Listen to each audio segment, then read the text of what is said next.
Hey, church. Hope everybody's having a blessed night tonight. Hey, have you ever wondered why during World War II, why the Nazis had such extreme technology? They had the first rockets, they had the first jets, they almost created a nuclear bomb. If it wasn't for us, or actually the British blowing up their heavy water facility, they would have had a nuclear bomb. But you got to wonder, where did they get this technology? Well, let's check out this video and maybe that'll answer a little bit of that question.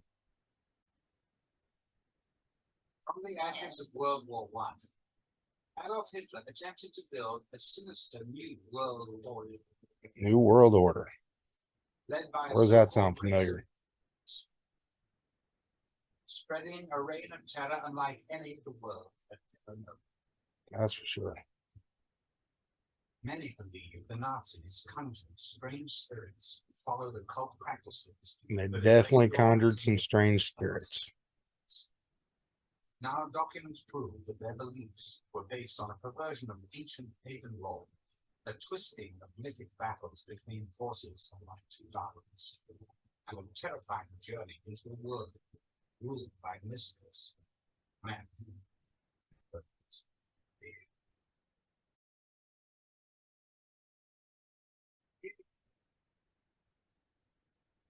The Nazis began searching the top of the world for evidence of ancient high priests who they believed were their blood ancestors.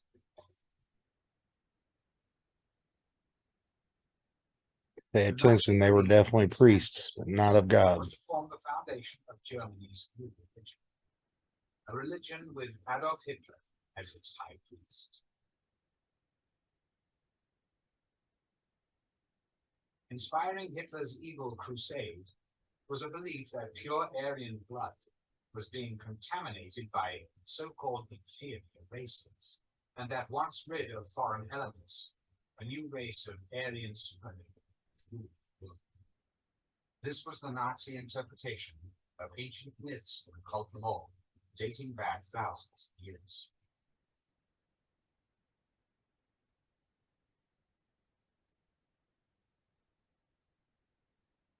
To prove their superiority, the Nazis would leave no myth or religion unexplored, in effect borrowing from any belief they could adapt to the Aryan cause. You know, even the swastika was actually originally a symbol of a spinning sun, and a lot of different cultures considered it good luck or for good fortune.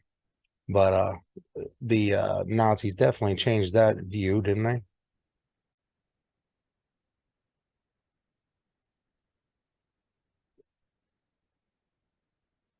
As a foundation for this new faith, Hitler needed to eliminate competing religions.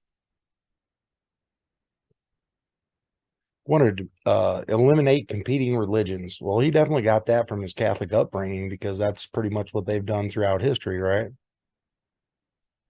To achieve absolute control, he not only used the power of myth, but co-opted Christian ritual. Co-opted Christian ritual, another thing that Catholics have always done. They'll take rituals that originated in paganism, and Pope Innocent III actually said to incorporate all paganism. So instead of if you was to see somebody worshiping an oak tree, don't stop them from doing that. You go out and you change their ideas and say, we're doing this for Jesus. It's kind of how the holidays got changed around into us believing that they're actually about Jesus or for Jesus, and they're the majority of everything is from the pagan religions. His inner circle, who had strong ties to the cult, would help him to accomplish this goal. Among them were Deputy Führer Rudolf Hess, whose correspondence reveals a devotion to astrology, forecasted by the stars. Nazi Commissioner for Philosophy and Education, Alfred Rosenberg. I don't know, but dude kind of looks like Edgar Casey, doesn't he? Them eyes. Wrote the book, laying out the tenets of the Nazi religion. Joseph Goebbels, Hitler's Minister of Propaganda, whose diary records his use of astrological forecasts in planning the war against the Allies.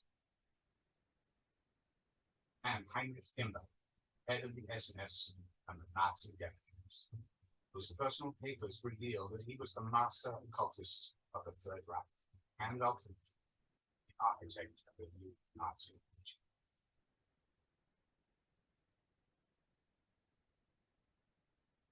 At the foundation of this new religion was an ancient occult legend that tells the story of a continent somewhere in the North Atlantic. There lived a race of super beings who had fallen from grace through evil and vice. Fallen from grace through evil and vice.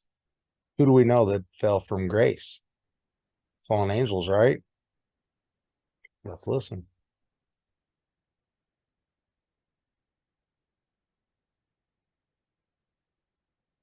Great flood wiped these beings off the face of the earth. Oh, and a great flood wiped them off the earth. So now we're talking about fallen angels and Nephilim. It's one of the biggest reasons why the flood came was to wipe out the Nephilim, right? God said his spirit wasn't supposed to strive with flesh. So, yeah, we've established fallen angels and Nephilim.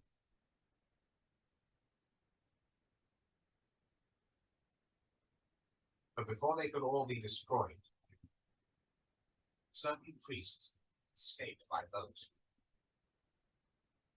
eventually finding their way to India and the high peaks of Tibet.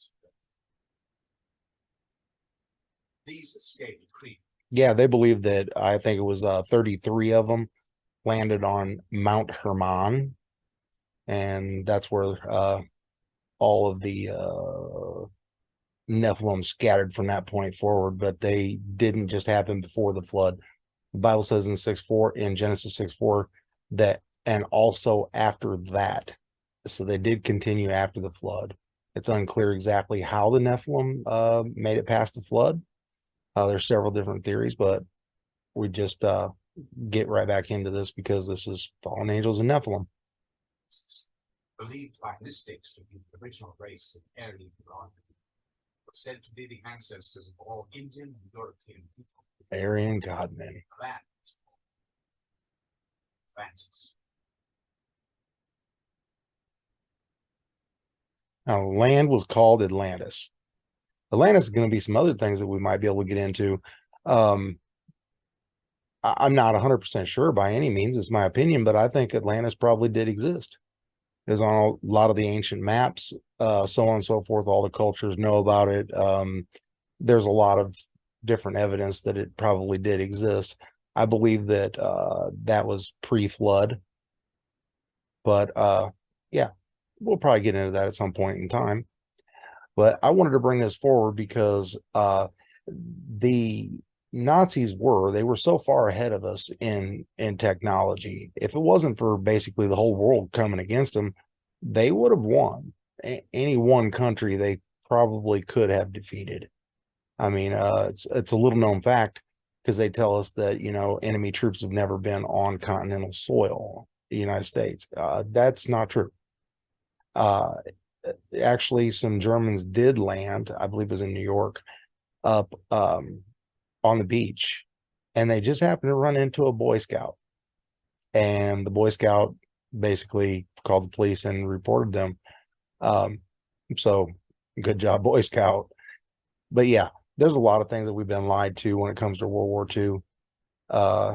Hitler was a rotten, evil man, okay?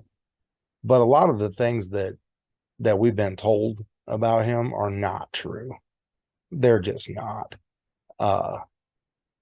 He was not a racist. The gas chambers, nope. They've done tests for Zyklon B in all of the supposed gas chambers, and they're Zyklon B has a half-life of a long time, and there would be plenty of evidence of Zyklon B, but there's not. The only place where Zyklon B is actually detected is in some little shed-like buildings on the outside of the concentration camps. And their clothing and stuff like that was put in there because they had a huge lice outbreak. The doors on the inside, in the showers where they were supposed to have been gassed, the doors open out. And if a door opens outwards, you can easily bust through it. I mean, especially when there's a, supposedly a lot of people, hundreds maybe, in those showers. Vents that they claim was to evacuate the gas after the people were gassed so the guards could go in and take out the bodies. There are pictures right after World War II when, like for Auschwitz, for instance, when they captured Auschwitz, there was videos done and there were no vents. There were nothing in the ceiling. It was just closed off. Afterwards, the British put in those vents. Also, something people should watch is, and I'm not defending Hitler by any means, so don't think I'm doing that. I'm not. But I'm just saying, when somebody's horrible, I mean, they're horrible already. You don't need to lie and add more to it. But here's something to look at. You see all the pictures of like the bulldozers pushing the Jew bodies into the pits and stuff like that. Look at the driver of the bulldozers and the backhoes and things that they were using. They're British. And now I'm not saying the British killed them, but I'm saying that the people were already gone. But in any case, there's a lot of things about World War II. There's a lot of things about history because for whatever reason, I decided to read. It was a 1953 set of encyclopedias. I read them all. And wow, did I learn some stuff. Most of the stuff that we're taught in schools, you're taught part of it. You're almost never taught the whole story. But in any case, I'm going to get out of here, but I wanted everybody to check this out. So I think it's pretty clear that the occult were definitely in collusion, cahoots, partnership, whatever you want to call it, with the Nephilim. Also, we do know that the Nazis went down to Antarctica. It's going to be another subject to talk about. So basically, the bottom line is, don't believe what you're told. Acts 17:11 says, receive the word with all readiness, but search the scripture daily that these things are so. And that's what we need to do. Search the scriptures, you guys. Love you. I'm Pastor Joe, and I'm out of here.